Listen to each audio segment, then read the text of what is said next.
Many thanks, Jeff and Peter, for laying out an enormous amount of material on what's obviously a very important topic. Let me start the discussion, if I might, by picking up on what I think is the big picture question that you both raised of where all this is headed in terms of the global economic architecture. You both talked about competitive liberalization. It's interesting as a historical footnote, when I was chairing the APEC Eminent Persons Group a little less than 20 years ago that got all this started, some of you may remember there was a raging debate about whether regionalism was a good thing or a bad thing. The traditional Jagdish Bhagwati school said any of this regional stuff will kill the world trading system, and it's terrible, and it should not be pursued under any circumstances. Then came Carla. She negotiated NAFTA.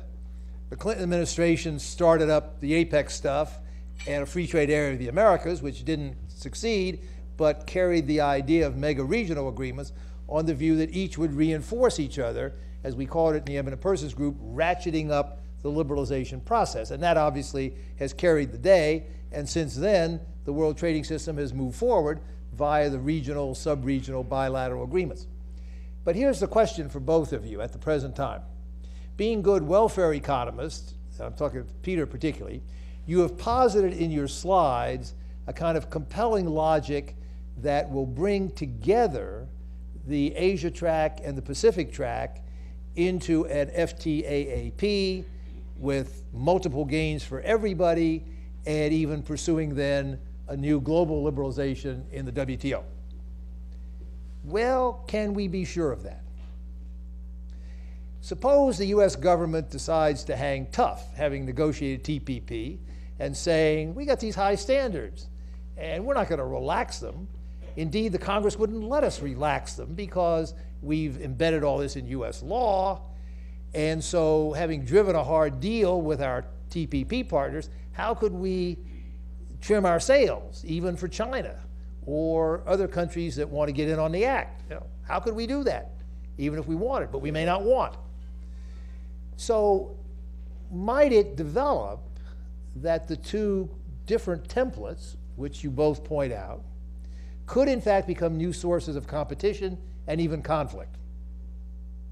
Could they become new sources of conflict between the United States and China, instead of moving toward the welfare optimizing goal that you posit?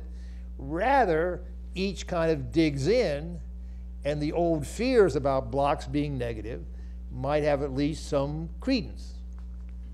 So let me ask you both about that. How do you see this pattern evolving? What gives you confidence, other than the nice welfare effects of the models, to think that the two templates can in fact fuse, that either side, either the Chinese would upgrade to a hybrid or the US would downgrade to a hybrid, and might the outcome be new divisiveness and new difficulties in the global trading system rather than the positive outcome that you posit? Let me ask both Peter and Jeff to opine on that. Like me to go first? Sure. First of all, I mean, this is obviously the question. This is the $64,000 question, or $64 trillion question, I suppose, today. And I think we have little to go on in answering it beyond the fact that the benefits of avoiding this competitive bifurcated block are going to be extremely large. That hybrid system that we might develop would not require China perhaps to meet all of the provisions of the tough TPP template.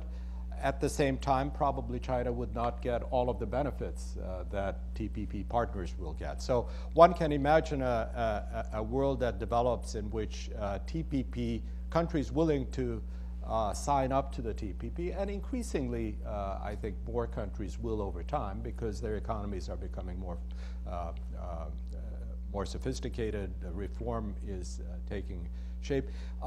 That in addition to the TPP group, there will be also larger groups which offer liberalization to each other at somewhat lower levels. Now, I can't be sure of that, and I want to underwrite the point that this is a risky strategy. I don't think the Bhagwati strategy, unfortunately, is not out there. We don't have a strategy in which we are able to create global trade agreements that satisfy all of the needs of a complicated modern economy. So this is the only strategy we have. It's a risky one, and that's why I would argue that in addition to pursuing this strategy, which makes sense to me and which might lead to ultimately to the right results, one really needs to undertake a very close discussion with kind of looking way ahead at the kind of problems that might get in the way of larger consolidated agreements. And I think there is enough on the table now to begin marching that road. Whether one actually gets there in the end, I'm not sure, but obviously doing everything one can to reduce tensions now and to put in a series of confidence-building successes of solving problems will make it more likely that the better solutions can be found in the future. Jeff. Well, my crystal ball is crystal clear, but it may not be right. The first point is that the United States will not dilute its commitments. And so the agreements that it has with TPP partners, which will include a lot of Asian countries that are also working with China on a lesser or less deep integration strategy, those commitments will remain in force. They will not be diluted. And there will be increasing pressure on those countries to up their game because of the concern about trade and, even more importantly, investment diversion. That's what's driving Indonesia to start thinking about TPP now, even though it's pursuing in the short term rather protectionist strategies that would seemingly be moving it away from any integration strategy. But it's seeing investors looking at Vietnam and its strategy of reform going forward over a decade as much more conducive than the strategy that Indonesia is trying to pursue. And so I think there will be, as Peter said, a convergence just for competitiveness reasons towards a deeper integration model. That doesn't mean that the United States has to wait to deal with China until China can do 100% of what we get from other countries. But China will have the incentive to be doing more over time because it is facing this competition. It is losing some market share to Southeast Asia as its labor costs increase. And it will be under more pressure to undertake domestic economic reforms to maintain its economic profile in world trade. Now, so that's why I think that there's scope for a hybrid evolving over time that is not creates greater friction between the United States and China, but where the United States gets more out of China than we have gotten in the past. But there's another important variable that we haven't discussed. As we're talking about Asia-Pacific and intra-Asian integration, to be blunt, both of these schemes screw Africa, they screw South Asia, and they screw a good chunk of South America, the part that is not engaged in the Pacific Alliance, which are some of the big economies, the Mercosur countries. And those countries, most of those countries have been the ones that have been the foot draggers in the WTO. And it, with the possible exception of Argentina, you would think that rationality would win out, and that, my apologies to the Argentines, but you would think that rationality would win out, and they would say, we need a better strategy for bringing these guys back to Geneva, and taking the new trade rulemaking results from these agreements and multilateralizing them, but doing it in a way that accommodates our ability to adjust to world-class norms. So I see, particularly if the transatlantic initiative begins to mirror what is going on in the Asia-Pacific, that there could be a convergence that brings these super-regional arrangements, as I mentioned earlier, back to Geneva to have some harmonization. Then what Richard Baldwin has been talking about for a number of years about multilateralizing regionalism could become the new standard, and China could see then its interest in supporting a broader multilateral agenda and being a much more constructive player in the WTO.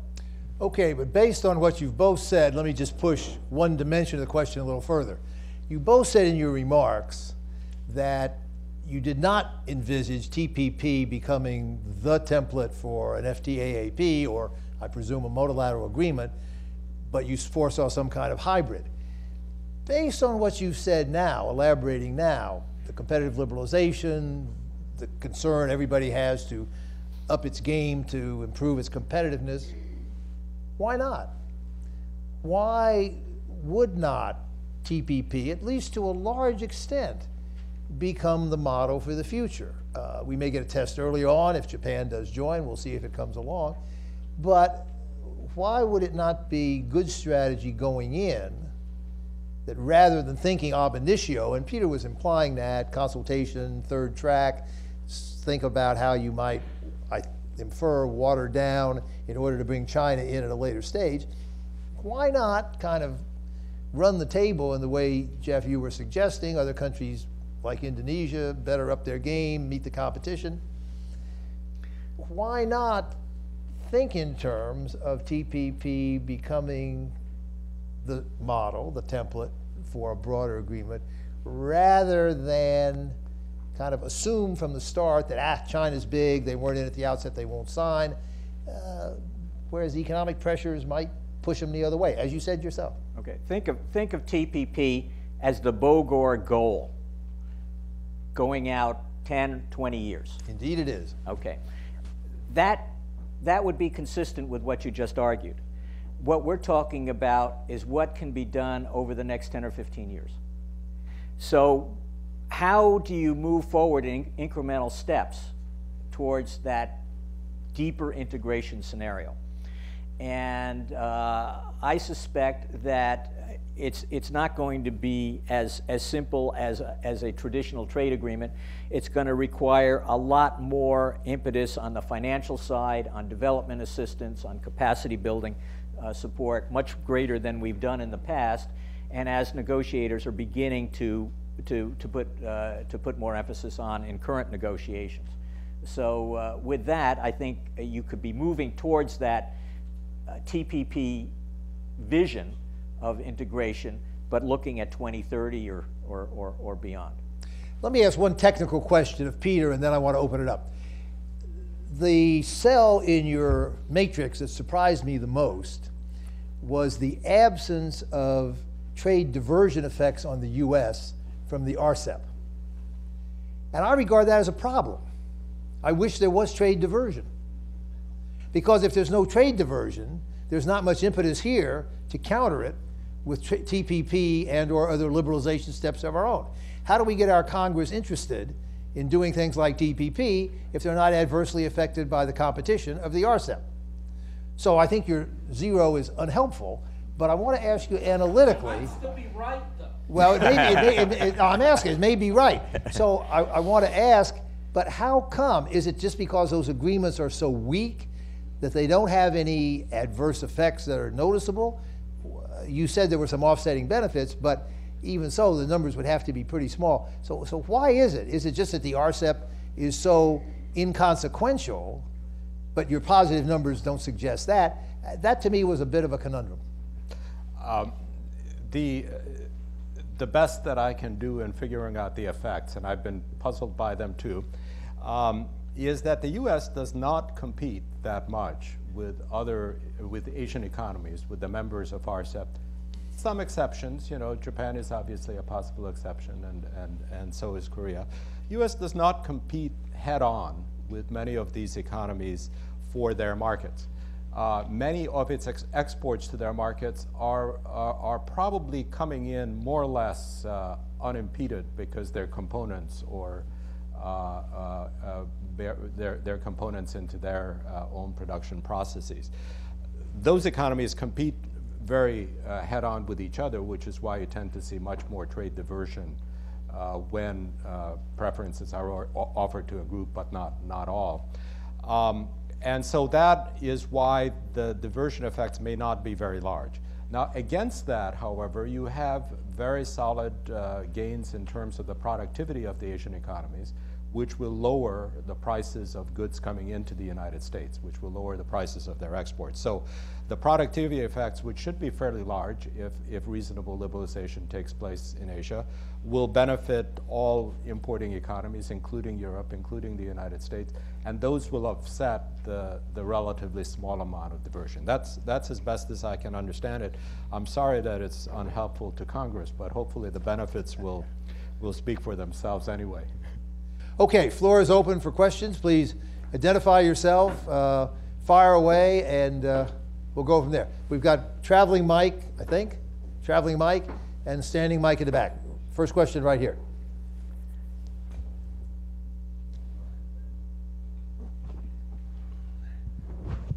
Mike Macetic with the PBS Online NewsHour. There's been a lot of talk in the last 3 weeks about reviving or getting going the transatlantic trade deal. Is there enough political and bureaucratic oxygen in Washington to handle both, particularly when you consider all the non-trade things on this administration's agenda? Or do you see it, what's the sequencing if we do one or do the other? Well, I've been involved in some discussions on that just in the last couple of days. I think there's enough to handle it. There is the usual administrative issue. USTR is deeply engaged at a variety of levels in doing TPP with its 29 chapters, but Carla can testify. She did NAFTA and the Uruguay round at the same time. So I think the U.S. could handle two big negotiations. It's kind of the equivalent of a two-front war. The Pentagon is supposed to be able to deal with two fronts. USTR should be able to deal with two fronts, and I think they can, particularly if you followed what some of us have advocated, which is following a somewhat similar model. The risk that some of us see on the transatlantic is that the ambition level is very low. As most of you know, transatlantic trade agreements have been contemplated, discussed for almost 20 years, but they've always been very, very low-level kind of nitty-gritty stuff, not unimportant stuff, but mutual recognition agreements, testing and certification, not the kind of big picture stuff that's being talked about here on TPP. And it's always failed. And so one would hope they don't go down that failed road. It would be particularly strange if they went down that road when they're doing all this ambitious stuff on TPP. How can you get with your biggest ally, second biggest economy in the world, et cetera, and go small when you're dealing with all these guys going big? It would be strange. So you would think they would use somewhat the same template that had been talked about here, try to apply to Europe. The Europeans, given their economic malaise, are extremely eager to pursue a deal of this type to get their own economies moving, improve their productivity, improve their competitiveness. They're very worried, as Jeff said before, he mentioned developing countries, but Europe, standing outside all this, worries about the failure to participate in competitive liberalization from its standpoint. Remember, it was just the startup of APEC and the Bogor goals and all that that brought Europe to agree with Carla and to complete the Uruguay round after it had been stalled for 2 years. She did NAFTA, APEC got started, and suddenly, in a month or two, Europe agreed after it had blocked the thing for 3 years. So competitive liberalization works, and it's certainly alive and well now in the thinking of the Europeans. So I think it could be handled. The question is whether both our administration and the European governments, I think, see things in a big enough picture. I almost put a question to Thea. Our friends in the labor movement have always said a deal with Europe, which has high wages, high labor standards, high environmental standards, is something they could quite openly accept, if not positively encourage. And so as I look at the domestic politics of it, I would actually think that would be easier than TPP with the kind of countries we're talking about. That's a question, Thea, if you want to respond. But in the meanwhile, I'll go to the next question at the microphone. Thank you, Fred. It's Dana Marshall with Transnational Strategy Group, American University. Actually, it's sort of 1.5 questions, if you will. I mean, one question talking about sort of from Jeff's comment about the avoid screwing others idea here.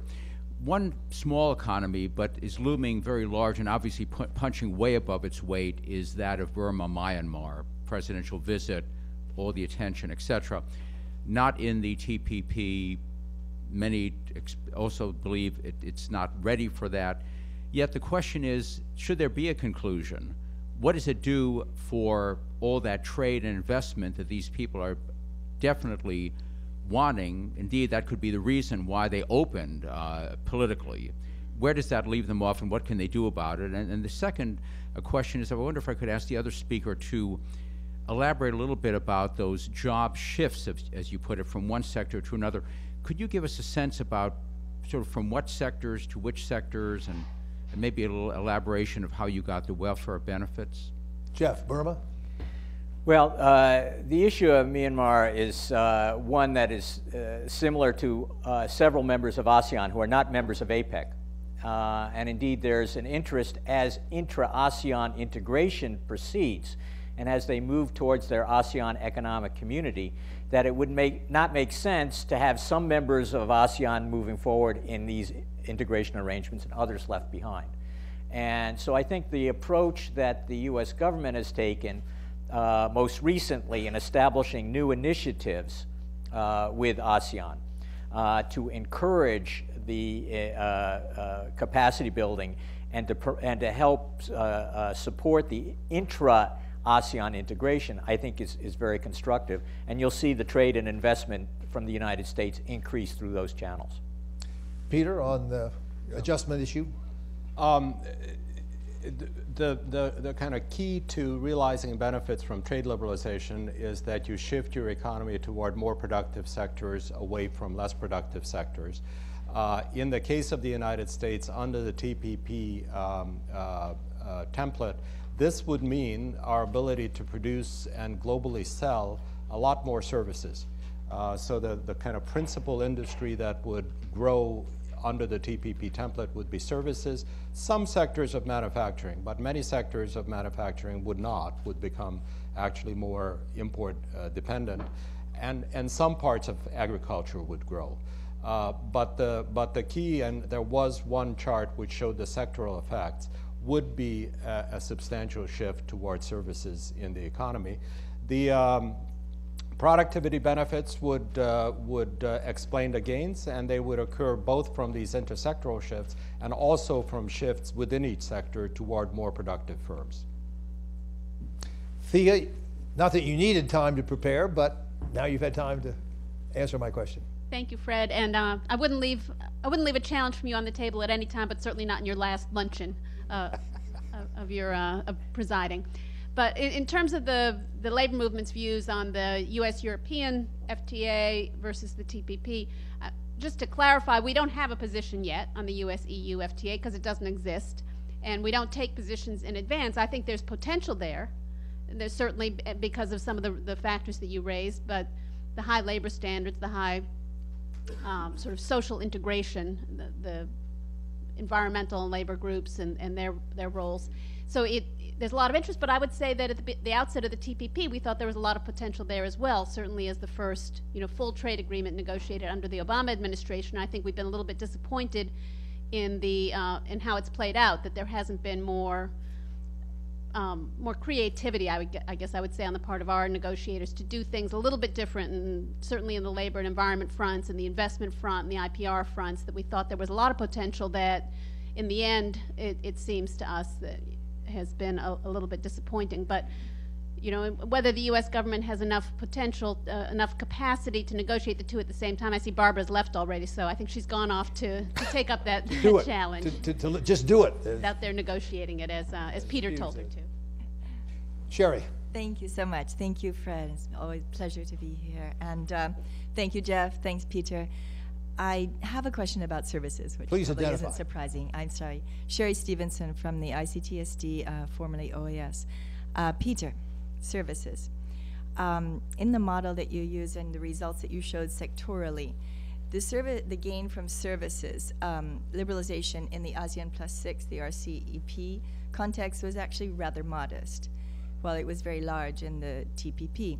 And then subsequently in the FTAP, what presumably most of the gains in the FTAP came from the services area, which was carried over by the larger economies. My question is, it's surprising to me because the barriers to services trade, the level of restrictiveness of the countries in the ASEAN +6 is in fact much higher than the barriers to services trade in the countries that are in the TPP. So logically, if you're going to remove them completely, the gain should be larger, in fact, or they should be, relatively substantial. Did you model that according to the quality of the agreement that the ASEAN members have been carrying forward in the services area? And if that's the case, rather than the actual level or size of the barriers themselves, and if that's the case, if ASEAN members were to be, let's say, more ambitious in what they were going to do in the services area in the future, would that change a little bit the outcome of your model? Very quickly, I mean, the result in RCEP is essentially a reflection of the fact that ASEAN agreements have by and large not done very much in services. In ASEAN, despite the fact that service barriers are relatively high, in the end, many sectors are exempted from disciplines. In the FTAP at the end, where service liberalization again plays a large role, is where this hybrid idea comes in, where the template that's eventually, that we model and that we assume would be eventually applied is somewhere intermediate between the ASEAN template now and the TPP template. If Fred is right, and if we can actually make the TPP template with reforms in ASEAN economies stick, the results can be even better than the ones that we showed. In fact, we do have a scenario in which FTAP is based entirely on a TPP template and shows far higher gains.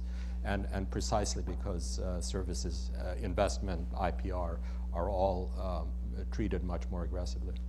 Any final word, Jeff? No.